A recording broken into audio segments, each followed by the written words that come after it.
Mavericks fans. Mavericks fans, I am excited right now. Ooh, Lindy End Zone is back. What is going on, YouTube? I had to come on quick for a little, NBA trade deadline reaction. Sixers fans, please do not be salty about this. But at the trade deadline, the Mavericks jump in at the last second and grab JJ Redick from the Pelicans, as well as Nikola Melli in exchange for James Johnson and Wes Iwundu with a second-round pick. Unfortunately, I could not get the second-round pick clarified as to which year it was from, but man, Big Play Slay, what is going on? Good to see you in here.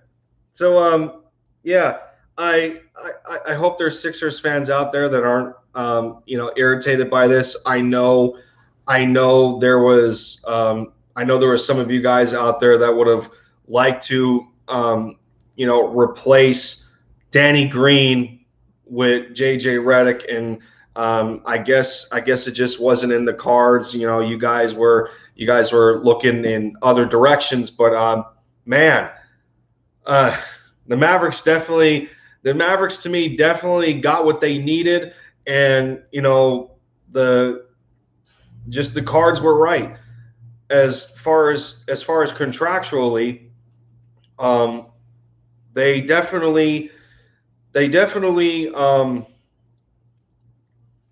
definitely getting more out of JJ for less than as opposed to when we had James Johnson on the roster. His role was kind of unidentified.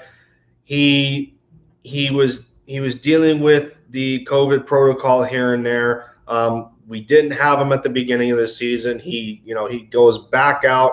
He ends up testing positive for COVID, and for a veteran that's really the same age as JJ, they're both about 35, 36 years old. And for us to give this guy $16 million with little to no impact on the team, something had to be done. And unfortunately, I mean, there were some nice spots for Wes Iwundu on the squad, but ultimately he ended up becoming a trade casualty in order for us to improve our roster. I mean, for those that have watched my streams, a lot of things that I have been, touching base upon is the fact that, as a team, we're too sporadic when it comes to shooting the three ball. And, despite JJ Redick being in one of his worst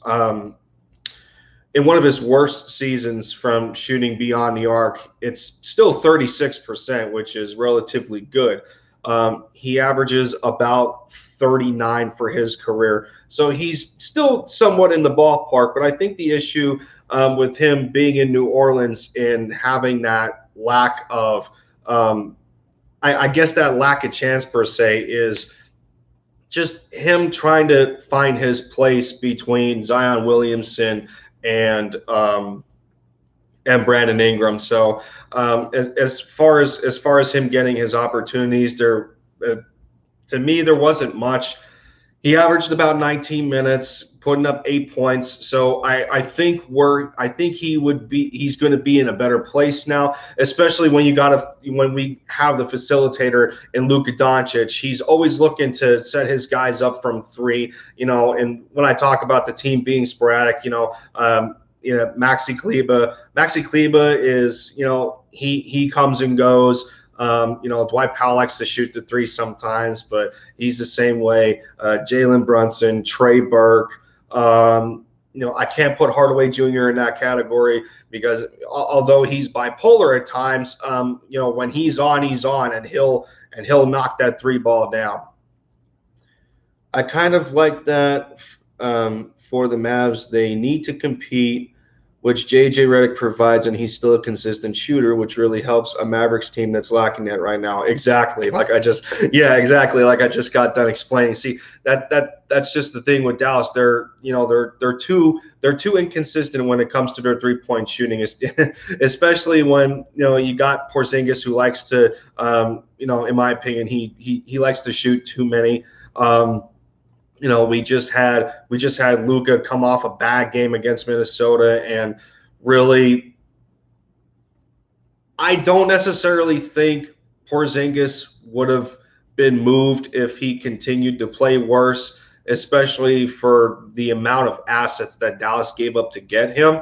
But he definitely, he played well at the right time. Coming off of that Timberwolves game, he picks the team up when Luka's down. They get an easy win against the Timberwolves. So he kind of played to stay on the team in a sense. I'm not one that thinks he was going to be traded. I know I put him in a trade package. Because to me it made sense when you're talking Nikola Vucevic. But at the end of the day, he ends up going to Chicago. Victor Oladipo ends up going to the Miami Heat. The Boston Celtics, Larry Bird jersey.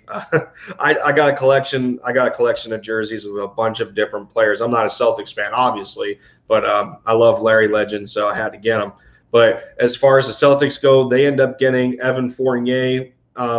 Think they gave up a player and a couple of I want to say a couple of second-round picks, or it was either 2 seconds or 2 firsts, and they ended up giving that up for Evan. I don't necessarily know that's going to make Boston better, but we'll see as far as the Eastern Conference goes. I guess I got to talk about the 76ers too, since JJ Redick was in talks with a lot of the fans of hoping that you guys can grab him and have him return to the team to help with the 3-point shooting, since Danny Green has been up and down. Ben doesn't like shooting the 3 whatsoever, just because it looks to me that it's a confidence thing with Ben. Embiid, and I feel terrible for him with that knee injury, and one thing I can hope for you 76ers fans is that Embiid comes back, he goes on a tear and he gets back on track in the MVP race, because right now James Harden is up there, Nikola Jokic is up there. I'm sure LeBron James is going to have something to say about that once he returns as well. Anthony Davis wasn't necessarily close into the ballpark, but I don't know. It looks to me that James Harden is probably first in the MVP race, followed by Nikola Jokic. Just what they're doing by themselves for their team. Harden's not working with Kevin Durant. Kyrie Irving has been in and out of the lineup. He hasn't had KD for about 21 games. Nikola Jokic gets some help in Denver acquiring not only JaVale McGee, but they end up getting Aaron Gordon. I didn't see that coming. So, but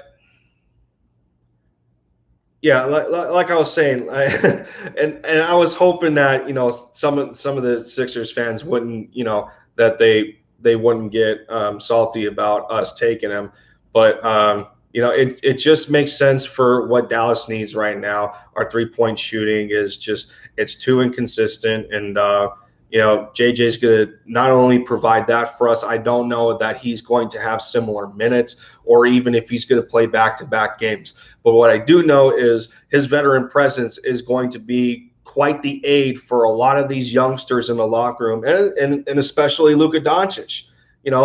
Luka's only in his 3rd year. He's 22 years old. We're talking about the 11th pick in the 2006 draft. He's been there, done that. He's been on playoff teams, and that kind of wisdom goes a long way for a basketball team. And I'm glad we picked up JJ Redick. We also ended up getting Nicolo Melli. And before I continue, a big play slate. still in here. He's saying, um, dude, yesterday people were saying trade deadline, same stuff, and then look what happened. It was better than what I thought it would be. Okay, so um, that actually refreshed my train of thought. So I have to ask some of you Sixers fans. I got to ask: are you guys really happy with George Hill? That see when I heard Philly was in a 3-team trade and you guys ended up getting George Hill from OKC, and I seen the price. I don't know that George Hill is worth 2 second-round picks, and you guys had um, I think you guys had 2 players involved as well. Now, I'm not exactly sure what OKC got in that transaction, but when I looked at it face value, I just thought in the back of my mind, yeah, that's a little too much for George Hill. I mean, he's he's coming off an injury, I believe. The last game he played for OKC was back in January on the 24th. I can see why you guys did get him. No, at work I was looking at the 76ers roster and seeing and trying to figure out where George Hill would fit in the rotation. So, and it dawned on me. So I thought, well, you guys still don't have Seth Curry back yet. One of your 3-point shooters in Danny Green is actually starting. So, Danny Green's on the, older side of him being a veteran in his career. I don't exactly know how old Danny Green is. You know what? That's going to bother me if I don't look it up. So let's see. Danny Green. Okay, Danny Green is 33. So that means George Hill and Danny Green are about the same age. So what I'm thinking is the idea of the Sixers grabbing George Hill is because he's another 3-point shooter. I think he's at 38% from 3-point range this season, despite him having a shorter sample size worth of games for this regular season. And I know that I think we're around the 40-ish mark, and all I know is that the last game he played was back in January. So even considering that, it's another 3-point shooter that I'm sure you guys want to continue, building in your depth. Let me see. What else can I think of? So, I mean, and then I dove deeper into the starting 5, and I realized that you guys are also starting Korkmaz. So maybe depending on how Korkmaz is doing for the Sixers, I thought, well, maybe they can, kind of stack the veterans in the starting 5 because George Hill was starting for the OKC Thunder. So I thought at the same time, well, it in Seth Curry's absence, and you add that extra kind of presence to the team, especially in the starting lineup with, Ben Simmons and Tobias Harris, that, it would kind of help, create a tandem between Danny Green and George Hill as far as 3-point shooting goes. Because from what I see, sometimes Tobias Harris likes to shoot the 3 every now and then, but I think that was definitely the direction that the Sixers were going to go as 3-point shooters, as did my Dallas Mavericks, and I'm very excited about seeing what JJ Redick is going to bring to the table. My Lakers have done absolutely nothing. We were trying to get Andre Drummond once the buyout happens. Yeah, I mean, as far as the Lakers go, I feel that that's going to still be on the table. Um, I do know that including the Heat and the Clippers, the Lakers were also in the running with trying to get Kyle Lowry, but contractually there was going to be some difficulty in there, especially the fact that the Lakers really don't have any assets as far as draft picks left, considering Big Play Slay. Your Lakers gave up a lot to get Anthony Davis. So you would have had to come up with a trade package, and it was rumored it would have most likely had to have been Dennis Schroeder and Kentavious Caldwell Pope with some other consideration in exchange for Kyle Lowry, and with with Kyle being in his early 30s, I don't know if that would have been. And I get that he has career numbers this year for a very underachieved Toronto Raptors squad, but I don't know if that would have been the move to put the Lakers over the top. I honestly feel like Andre Drummond won't get out of LA without a deal done. Yeah, yeah, most likely. I mean, you're talking about a player who is, I believe Andre Drummond is only just entering his prime. So, let me fact check that for a minute. Yeah, he's only about to enter his prime. So, he's actually only, wow, he's only, I'm not that much older than him. Crazy. Yeah, I'm not that much older than Andre. Andre is only 27, so he um, technically he hasn't exactly hit his prime yet. But you're talking about and like a straight up absolute presence in the front court.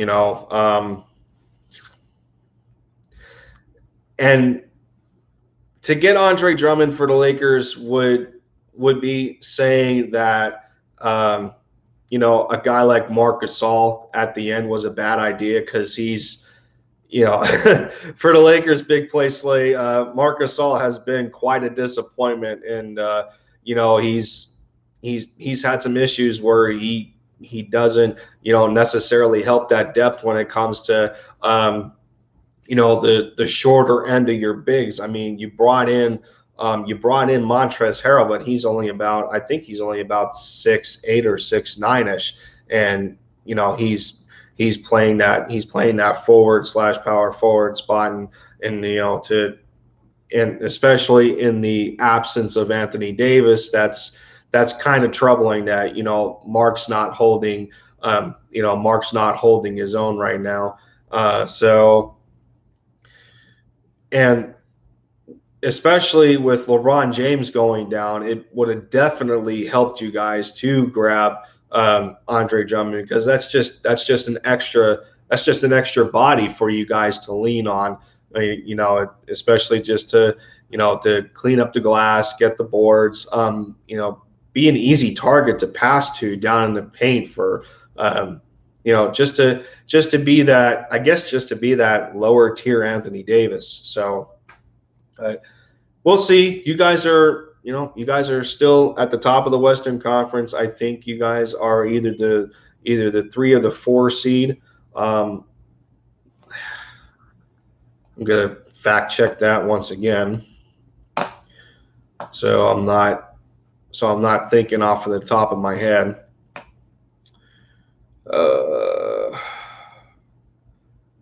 So it looks like the Miami Heat also wanted to go after LaMarcus Aldridge, but it doesn't seem that they have. Let me see. Let me get to the NBA here. Go to the standings. So where are the Lakers currently sitting in the Western Conference? So yeah, that's what I thought. The Lakers were the 4 seed, because you have I think you have the biggest surprise of the season, in my opinion. The Phoenix Suns are the 2 seed. A lot of us did not see that coming. And I guess you can say the same for the Utah Jazz. They're the 1 seed right now. They currently have the best record in basketball at 32-11. So the Lakers got to be pretty careful here, because they're right on the cusp of getting the 3 seed, but because your 2 biggest star players are down, it's you guys got to do what you can, because you're only a half game back on the Clippers, who are hanging on to the 3 seed right now. And the same thing goes for my Dallas Mavericks. I don't want us to be, I don't want us to be like the bottom feeders in the playoff picture. I mean, yeah, we're only half a game up on the Spurs after the win with Minnesota, but we got the Portland Trailblazers aren't out of our reach just yet. We're only a game and a half behind Portland, and Portland is only half a game back on the Denver Nuggets. So if we manage to get hot while those 2 teams stay cold, because right now Portland and Denver, Portland just lost their last 2 games. The Nuggets just lost, and as far as that goes, if we can keep San Antonio behind us, we may, towards the end of the season, we may crawl up to as high as the 5 seed, and that's where guys like JJ Redick and even Nikola Melli come in. One big thing that I have stressed upon is the fact that the Mavericks just have no depth in the front court. They really don't. With Cauley-Stein and COVID protocol, Boban barely sees any minutes. Just how I have had my issues with Porzingis every now and then. We needed help, and Nikola Melli isn't going to. He's not a world beater or any of that. I mean, he is only 30.